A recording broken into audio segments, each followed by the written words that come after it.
नमस्कार दोस्तों, ये तो आप सभी को पता है कि आने वाले साल 2025 में 13 जनवरी से महाकुंभ का आयोजन शुरू हो जाएगा।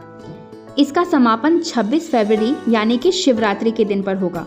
प्रयागराज में महाकुंभ की जोर शोर से तैयारियां चल रही हैं। महाकुंभ को श्रद्धालुओं के लिए सुगम बनाने के लिए रेलवे ने भी इंतजाम कर लिए हैं। प्रयागराज में महाकुंभ लगभग 50 दिनों तक चलेगा। महाकुंभ को दुनिया भर का सबसे बड़ा मेला कहा जाता है। देश भर से लाखों श्रद्धालु या यूं कहें कि करोड़ों श्रद्धालु महाकुंभ में शामिल होते हैं। कुंभ में 6 शाही स्नान होते हैं। प्रयागराज में आखिरी बार महाकुंभ 2012 में हुआ था।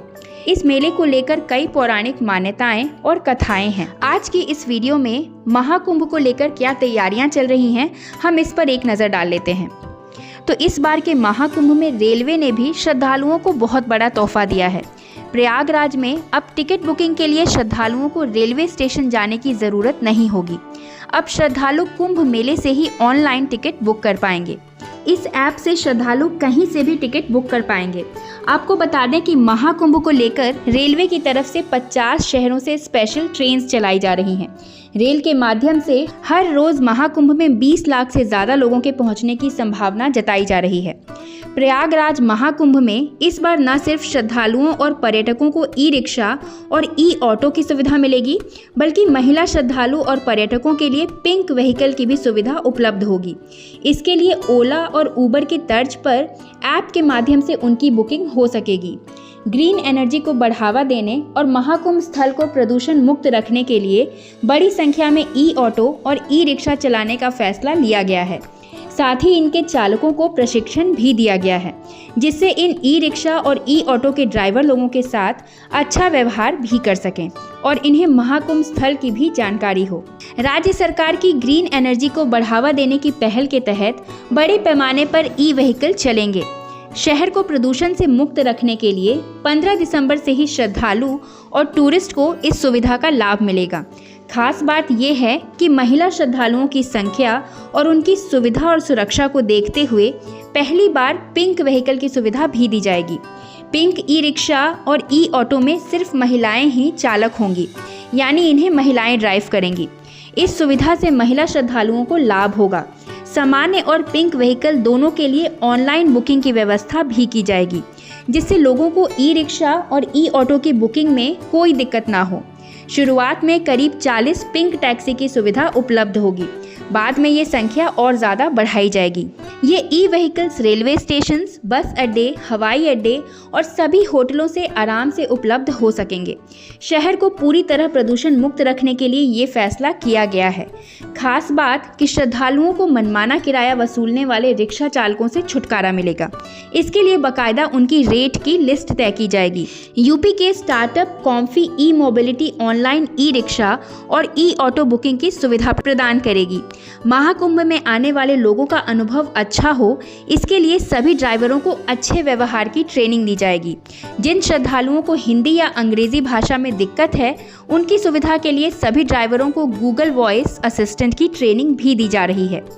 यूपी सरकार के अनुसार इस बार महाकुंभ में करीब 40 करोड़ श्रद्धालु और पर्यटक पहुंचेंगे। रेलवे भी करीब 1000 अतिरिक्त ट्रेनों के साथ ही कुल 3000 ट्रेनें चलाने जा रहा है। श्रद्धालुओं को प्रयागराज लाने के लिए 7000 से अधिक रोडवेज बसों और 550 शटल बसों के संचालन का फैसला लिया गया है। इसके साथ ही स्थानीय स्तर पर लोगों को व्हीकल की सुविधा मिलेगी। कुंभ मेले में रेलवे स्टेशन के अंदर के अलावा बाहर भी लाखों की भीड़ होती है। ऐसे में सुरक्षा व्यवस्था के भी पुख्ता इंतजाम किए गए हैं। यूपी पुलिस ने कई घेरे बनाए हैं और ड्रोन से भी स्टेशन के बाहर की निगरानी की जाएगी। संगम नगरी प्रयागराज में लगने वाले महाकुंभ में श्रद्धालुओं को अब इलाज की भी पूरी सुविधा मिलेगी। मरीजों के लिए 100 बेड्स का केंद्रीय अस्पताल भी बनाया जा रहा है, जिसमें मरीजों को मुफ्त इलाज की सुविधा मिलेगी। इस केंद्रीय हॉस्पिटल में खास बात यह है कि 10 बेड का अलग से आईसीयू वार्ड बनाया जा रहा है, जो आर्मी द्वारा संचालित होगा और इसमें 5 सीसीटीवी कैमरे लगाए गए हैं। सबसे खास बात यह है कि कुंभ में कोई भी मरीज देश विदेश से इस हॉस्पिटल में भर्ती होता है तो उनकी भाषा समझने के लिए वॉइस चेंजर लगा होगा, जो उनकी भाषा को बदलकर हिंदी और इंग्लिश में ट्रांसलेट कर देगा, जिससे डॉक्टरों को समझने में आसानी होगी और इससे उनके इलाज करने में भी मदद मिलेगी। इस हॉस्पिटल में छोटे बड़े ऑपरेशन भी किए जा सकते हैं।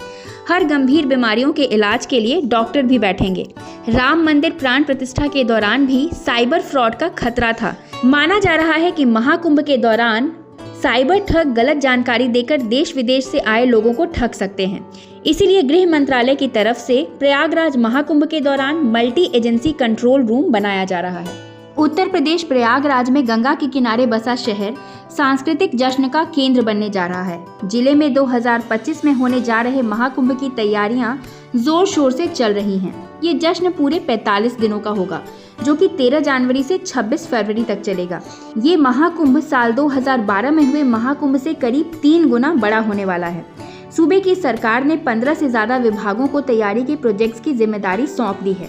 तैयारी में 500 से ज्यादा प्रोजेक्ट्स पूरा करने का टारगेट रखा गया है। उत्तर प्रदेश पर्यटन विभाग के मुताबिक नदी किनारे 4000 हेक्टेयर में हो रहे महाकुंभ में करीब 40 से 45 करोड़ लोगों के शामिल होने की उम्मीद है।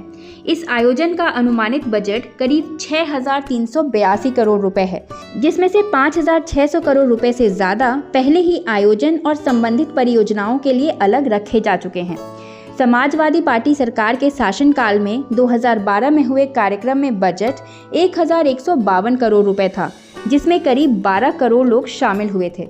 लेकिन इस महाकुंभ के बारे में बताया जा रहा है कि ये उससे 3 गुना बड़ा होने वाला है। साथ ही इसमें आने वाले श्रद्धालुओं को सुविधाएं भी बहुत ज़्यादा मुहैया कराई जाएंगी। इंडियन रेलवे भी अपने स्तर पर तैयारियों में जुट गया है। ट्रेन सफ़र को और बेहतर और आसान बनाने के मकसद से एक ऐतिहासिक कदम उठाते हुए प्रयागराज रेलवे डिवीज़न प्रमुख रेलवे स्टेशनों पर होने वाले ऐलानों को कई भाषाओं में शुरू करने जा रहा है। इससे पूरे हिंदुस्तान से आने वाले अलग अलग भाषाओं वाले यात्रियों को अपनी मातृभाषा में ट्रेन से संबंधित जानकारी मिलेगी, जिससे उनका सफ़र और एक्सपीरियंस बेहतर होगा और जानकारी अच्छे से उनके समझ में आएगी। करोड़ों लोगों के इस मेले में करीब 45,000 परिवारों को रोजगार मिलेगा।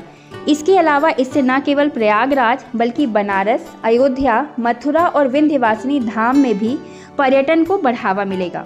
तो दोस्तों, आशा करती हूँ इस वीडियो में दी गई जानकारी आपको पसंद आई हो।